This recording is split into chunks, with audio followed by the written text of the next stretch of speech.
اسپتال کے سرد کوریڈور میں پڑے بینچ پر بیٹھی اس لڑکی کا وجود بھی کسی سرد خانے میں پڑی لاش کی طرح یکدم سرد پتھر ہو رہا تھا۔ سرخ آنکھوں کی پتلیاں خوفناک اندیشوں سے ساکت تھی، ذہن ہولناک وسوسوں کی آندھیوں سے نبرد آزما سائیں سائیں کر رہا تھا۔ وہ بار بار آس و نراش کے منجدھار میں ڈوب کر ابھر رہی دھڑکنوں کو سنبھال کر حلق تر کرتی جلتی نگاہ آئی سی یو کے بند دروازے پر ڈال رہی تھی اور واپس سر جھکا کر گرم گرم آنسوؤں کو ڈوبتے دل میں اتار رہی تھی۔ خستہ حالی کی حد تو یہ تھی کہ اس کڑے وقت میں زبان پر کلمہ درود تک نہیں آ رہا تھا۔ زبان لڑکھڑا رہی تھی، مفلوج ذہن کی سلیٹ پر کوئی آیت کوئی دعا نہیں ابھر رہی تھی۔ وہ بے بسی اور بے کسی کی انتہا پر تختہ وجود کو حرکت دے کر سجدے میں گڑ گڑانے کی توفیق سے بھی اس لمحے قاصر تھے۔ اسے لگ رہا تھا ایک لمحے کے لیے اس نے اس موت کے دروازے پر سے نگاہ ہٹا دی تو کوئی انہونی ہو جائے گی، وہ بہت قیمتی شخص کو ہمیشہ ہمیشہ کے لیے کھو دے گی۔ یہ خوف ایسا تھا کہ وہ پتھر کی مورت کی طرح وہاں بیٹھی تھی، نہ جانے وہ مزید کتنی ہی دیر ویسے ہی بیٹھی رہی۔ دفتن دروازہ کھلا اور ڈاکٹر اسرار چلتے ہوئے اس کی طرف آئے تو وہ اپنی جگہ سے حواس باختہ کھڑی ہو گئی۔ بیٹا الایا، ابھی ان کے متعلق کچھ بھی بتا پانا مشکل ہے، ان کی حالت شدید تشویشناک ہے، بی پی کنٹرول میں نہیں، تم پلیز ان کے اہل خانہ کو انفارم کر دو، کبھی بھی کچھ بھی ہو سکتا ہے، اسی لیے فیملی پرابلمز کی رنجشوں کو ایک طرف رکھتے تمہیں انہیں بتا دینا چاہیے کہ اس وقت رمیز زندگی اور موت کے بیچ لٹک رہے ہیں اور اس وقت ضروری ہے کہ انہیں خونی رشتے ان کے پاس ہوں۔ ڈاکٹر اسرار سنجیدگی سے بولتے ہوئے آگے بڑھ گئے تو الایا پورے وجود سے یہ سب سنتی کانپ اٹھی تھی۔ کب سے حلق میں اٹکے آنسو بھل بھل ڈھلکنے لگے تو وہ واپس نڈھال سی بینچ پر ٹک گئی۔ دل لمحہ بلمحہ کہیں گہری گھٹن زدہ تہوں میں ڈوبتا جا رہا تھا، سانس کی ڈوریاں ریشمی دھاگوں کی طرح الجھتی جا رہی تھیں۔ وقت کچھوے کی سست چال چلتا ہوا گزرتا، جیسے اس کے اعصاب پر آسیب زدہ سب بوجھ ڈالتا جا رہا تھا۔ اس کا وجود خوف سے لرز رہا تھا۔ یا اللہ، میں کیسے انہیں بتاؤں؟ وہ اپنا سر پکڑ گئی اور پھر اٹھ کر سست قدموں سے چلتی آئی سی یو روم میں آئی، جہاں وہ اور بوڑھے کمزور سے نظر آتے بستر پر لیٹے تھے، آنکھیں بند تھیں۔ وہ ان کا ہاتھ تھام کر اس پر سر ٹکائے سسک پڑی۔ پلیز پاپا، پلیز مجھے چھوڑ کر مت جائیں، آپ کے علاوہ میرا اس دنیا میں ہے ہی کون؟ وہ تڑپ رہی تھی جب پیچھے سے انصاری صاحب، جو رمیز صاحب کے بہت ہی اچھے دوست اور ان کے پارٹنر تھے، اس کے سر پر ہاتھ رکھ کر اسے دلاسا دینے لگے۔ انکل، بابا کو کچھ ہو گیا تو میرا کیا ہوگا؟ ان کے علاوہ تو میرا کوئی نہیں ہے، میں کہاں جاؤں گی؟ وہ روم سے باہر آئی، فکر مندی سے بولی تو انصاری صاحب کا دل بھی بھر آیا۔ دیکھو بیٹا، یہ سب اللہ کے فیصلے ہیں، ہم کچھ نہیں کر سکتے، لیکن تمہیں چاہیے کہ بھابھی اور ایاز کو اطلاع دے دو کہ رمیز کی حالت اب ٹھیک نہیں، کہیں ایسا نہ ہو کہ سارا الزام تم پر آ جائے۔ پہلے ہی تمہاری وجہ سے سالوں وہ رمیز سے دور رہے ہیں، اب آخری وقت ہے تو کیا پتہ آ جائے۔ انصاری صاحب کی بات سن الایا نے سر ہلا دیا۔ رمیز عالم شاہ ایک بہت بڑے بزنس مین تھے، ان کا تعلق کھاتے پیتے عزت دار گھرانے سے تھا، بیوی فاریہ اور ایک بیٹا ایاز تھا، بس اتنا ہی ان کی خوشیوں سے بھرا آشیانہ تھا۔ رمیز عالم شاہ کے بہت اچھے اور بچپن کے ایک دوست تھے، فارس، جن سے ان کا تعلق اتنا گہرا تھا جیسے وہ ان کی فیملی کا ہی حصہ، آنا جانا رہنا کھانا پینا سب ساتھ تھا۔ رمیز کا تو فارس کے بنا جیسے گزارا ہی نہیں تھا۔ ان کی اتنی گہری دوستی دیکھ فاریہ اکثر جل بھن جاتی اور کہتی، دوستی کی بھی ایک حد ہوتی ہے رمیز، کوئی کسی کے ساتھ اتنا بھی اٹیچ نہیں ہوتا کہ اپنی فیملی کو ہی پیچھے کر دے۔ دوستی فیملی سب کچھ اپنی اپنی جگہ رکھنا چاہیے۔ فاریہ کی باتوں کو رمیز زیادہ سیریس نہیں لیتے تھے۔ بیگم، وہ بیچارہ شروع سے اکیلا ہے، اس کا میرے علاوہ کوئی نہیں، ابھی تو اس کی نئی شادی ہوئی ہے، میں اس کی فکر نہیں کروں گا، اس کا خیال نہیں کروں گا تو کون کرے گا؟ رمیز یہ کہتے تو فاریہ تب کر بیٹے کو دیکھتی جیسے آنکھوں ہی آنکھوں میں سے کہہ رہی ہوں، دیکھ رہے ہو اپنے باپ کو، فیملی کو چھوڑ کر غیروں کے پیچھے پاگل ہے، ایک دن یہ ہمیں دوسروں کے لیے چھوڑ دے گا، ہماری حیثیت اس کی نظروں میں زیرو ہے۔ ایاز ماں کے بھڑکانے اور ہر وقت کان بھرنے کی وجہ سے باپ سے تھوڑا کھنچا کھنچا رہنے لگا۔ وہ چھوٹا سا بچہ بچپن ہی سے سنجیدہ، خاموش اور تنہا تنہا رہنے لگا تھا۔ فارس جب باپ بنا تو رمیز ہی سب سے آگے تھا۔ اس نے فارس کے باپ بننے کی ڈھیروں خوشیاں منائیں، یہاں تک کہ چھوٹی پیاری سی گڑیا کو اپنی گود میں لے کر یہ تک کہا کہ اس کا صرف فارس نہیں رمیز بھی باپ ہے۔ اس کی بیٹی کا نام الایہ بھی رمیز نے رکھا تھا۔ اکثر اس کی اتنی توجہ محبت دیکھ فارس بھی بول اٹھتا کہ بس کر دے، اتنی محبت اور وقت جو تو ہمیں دیتا ہے، مجھے تو لگتا ہے بھابھی مجھ سے جلتی ہوں گی، کہتی ہوں گی میں تیرا دوست نہیں بلکہ ان کی سوتن، ایاز بھی کہیں مجھ سے دل میں بیر نہ پالنے لگے۔ جا تو بھائی اپنے گھر جا، میں اپنی بیوی بیٹی کو سنبھال لوں گا۔ وہ ہنس دیتا تھا، مجھے فرق نہیں پڑتا کوئی کچھ بھی سوچے، تو میرا دوست نہیں بھائی ہے، تیرا خیال رکھنا، تیرے کام آنا میرا فرض ہے، اور یہ تیری بیٹی نہیں میری بھی بیٹی ہے، اسی لیے مجھے اس سے کھیلنے اور پیار کرنے سے تو بھی نہیں روک سکتا۔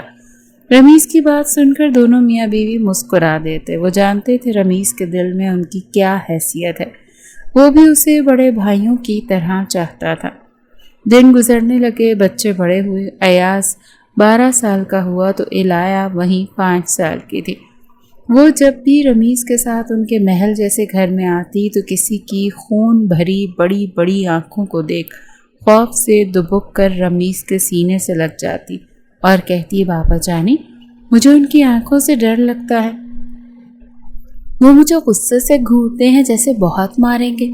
اس کی معصومانہ باتیں سن رمیز ہنس کر کہتی کون الایہ، کون تمہیں ڈراتا، اور پھر ادھر ادھر دیکھنے لگتے، لیکن الایہ تو ڈر کر اس کے سینے سے لگی ہوتی۔ فاریہ بھی اس کی حرکتوں پر مسکرا دیتی، لیکن اندر کہیں وہ اس سے نفرت محسوس کر رہی ہوتی تھی، کیونکہ ان لوگوں نے اس کے شوہر کا پیار توجہ جو بانٹ لیا تھا، جو محبت وقت اس کے بیٹے کو ملنا تھا باپ کا، وہ الایہ کو ملتا تھا۔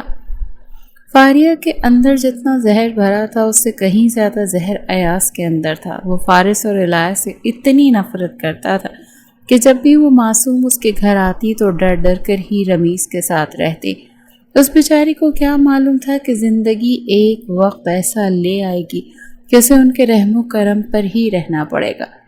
فارس الایہ کو رمیز کے پاس چھوڑ اپنی بیوی کے ساتھ عمرے پر گیا تھا۔ جب واپس آنے پر راستے میں پلین کریش ہو گیا اور وہ دونوں ہی رب کے پاس ہمیشہ ہمیشہ کے لیے چلے گئے۔ یہاں سے جاتے ہوئے فارس نے کہا تھا کہ وہ جا تو رہا ہے لیکن اپنی بیٹی کو دوسرے بابا کے پاس چھوڑ کر جا رہا ہے۔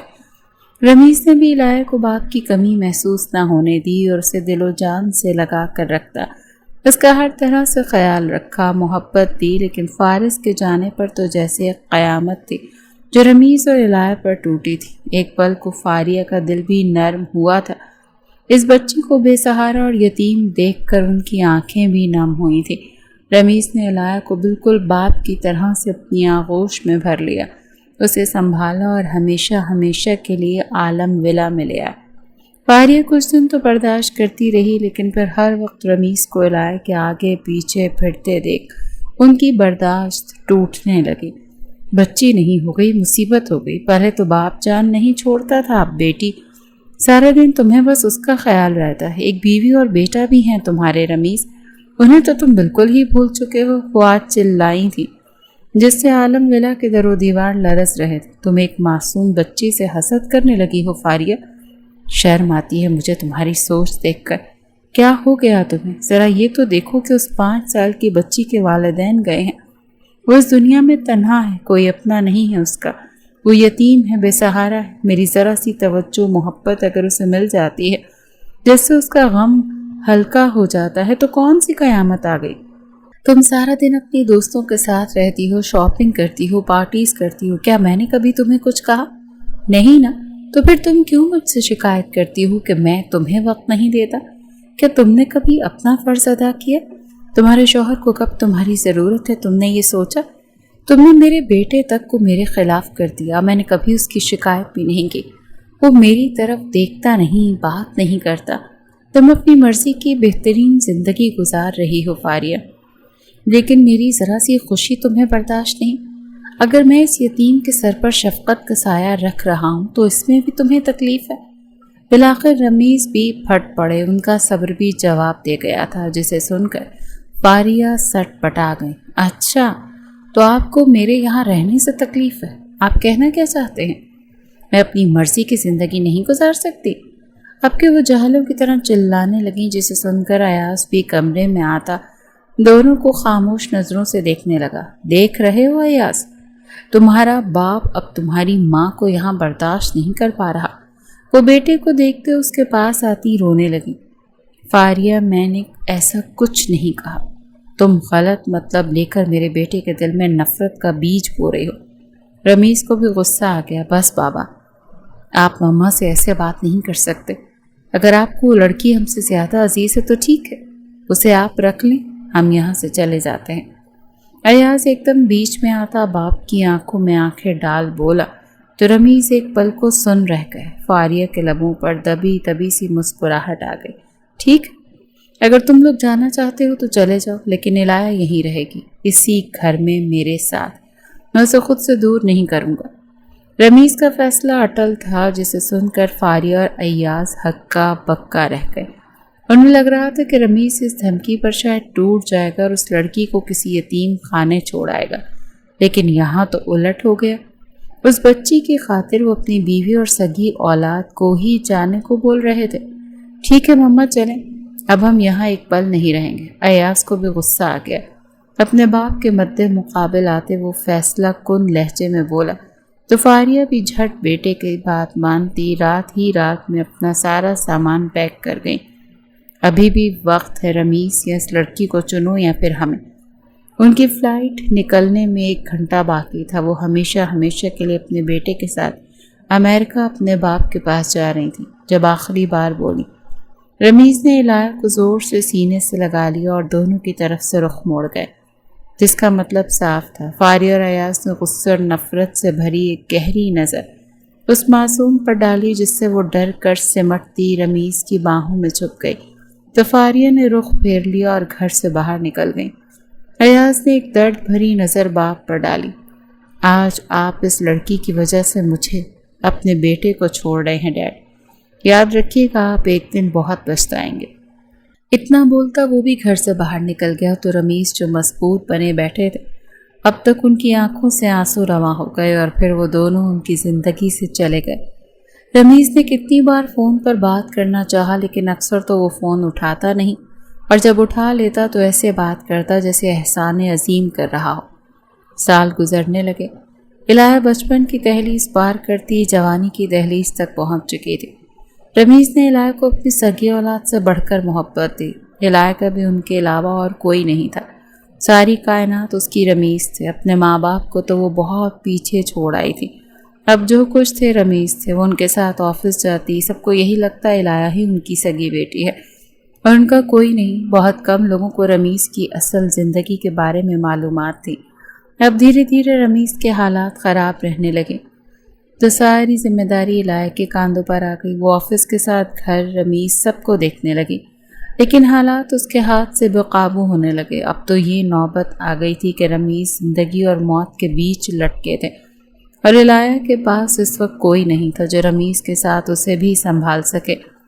وہ گہرے خیالوں میں گم تھی جب انصاری صاحب چلے آئے۔ الایہ بیٹا، میں نے ایاز کو خبر کر دی ہے، بس دعا کرو اللہ رمیز کو اتنی مہلت دے دے کہ وہ اپنے عزیزوں کو ایک بار دیکھ سکیں۔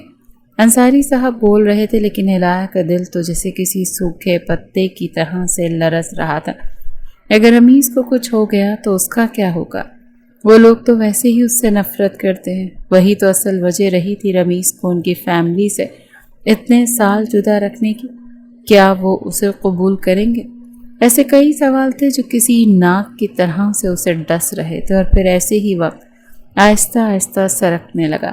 رمیز کی حالت اب بھی وہی تھی، بال بکھرے ہوئے، شکن آلود کپڑے میلے ہو رہے تھے، آنکھیں رو رو کر اندر کو دھس گئی تھیں۔ اسے دیکھ کر کوئی نہیں کہہ سکتا تھا کہ وہی الایہ ہے جو ہمہ وقت نکسک سے تیار رہتی، کسی چلتی پھرتی گڑیا جیسی لگتی تھی۔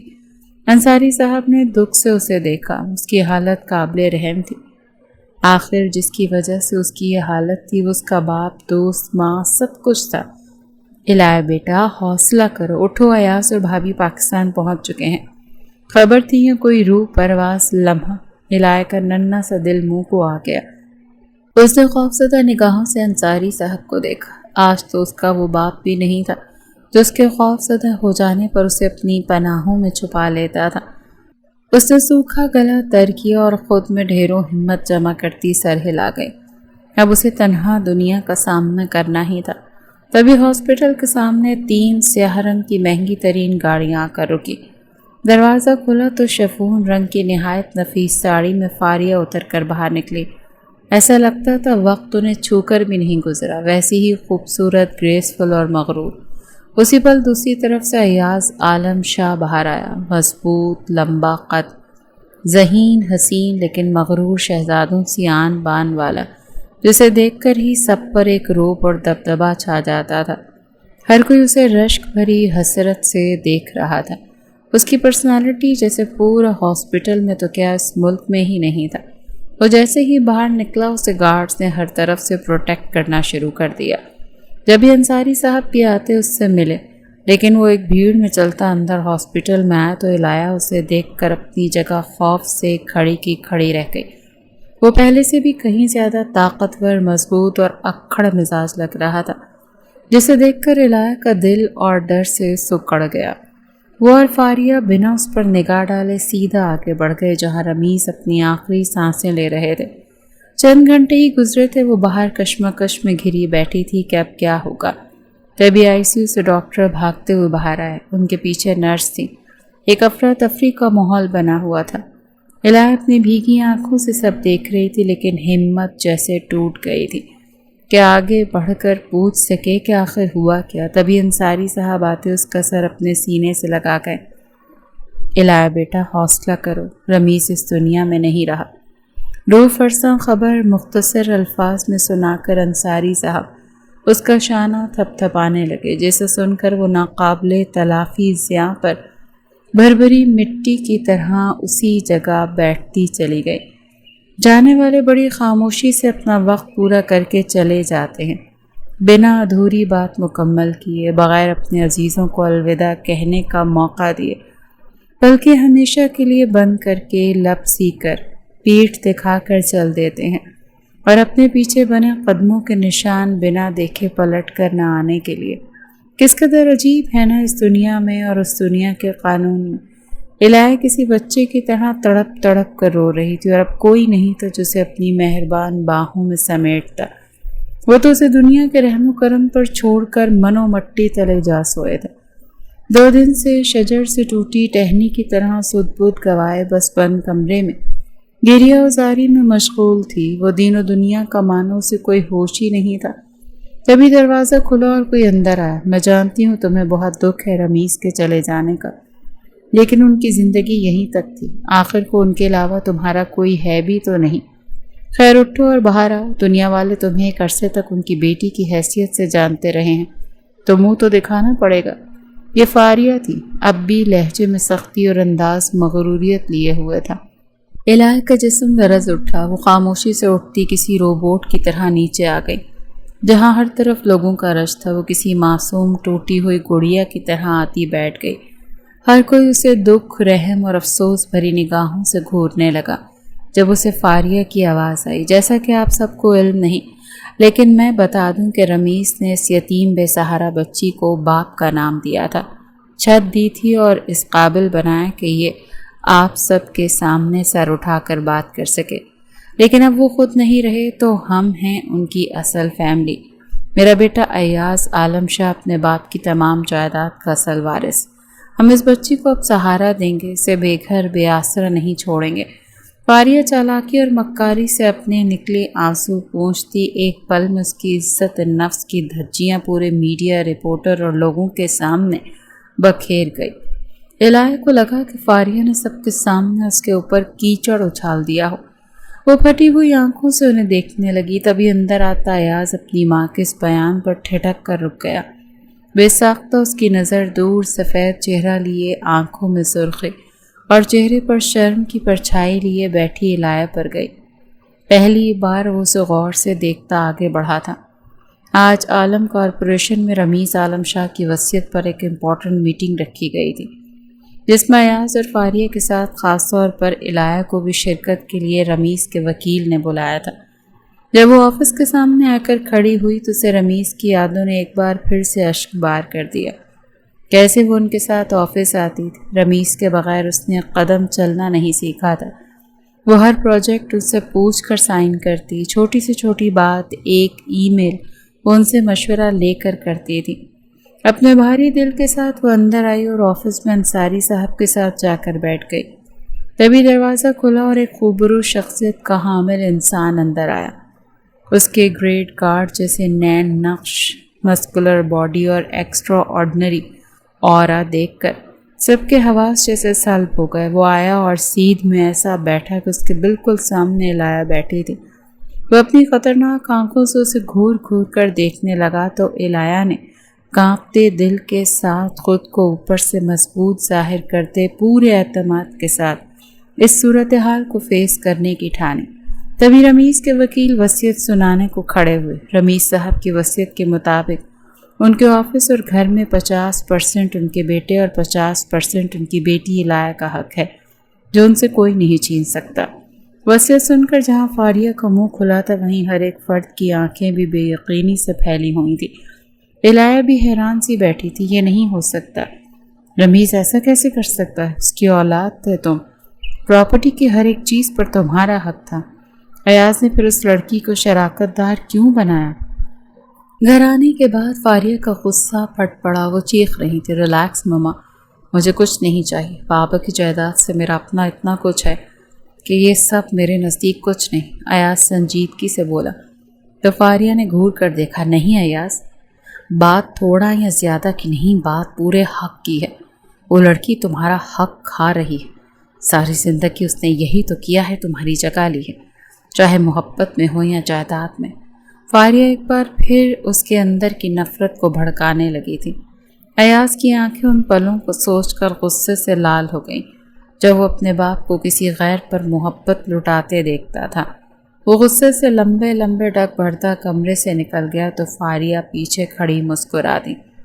اگلے دن الہیہ صاف ستھرے کپڑے پہنے سادگی میں بھی بہت حسین لگتی نیچے آئی، جہاں وہ اور رمیز کبھی بیٹھ کر ناشتہ کرتے تھے تو دیکھا فاریہ اور ایاز پہلے وہاں موجود تھے۔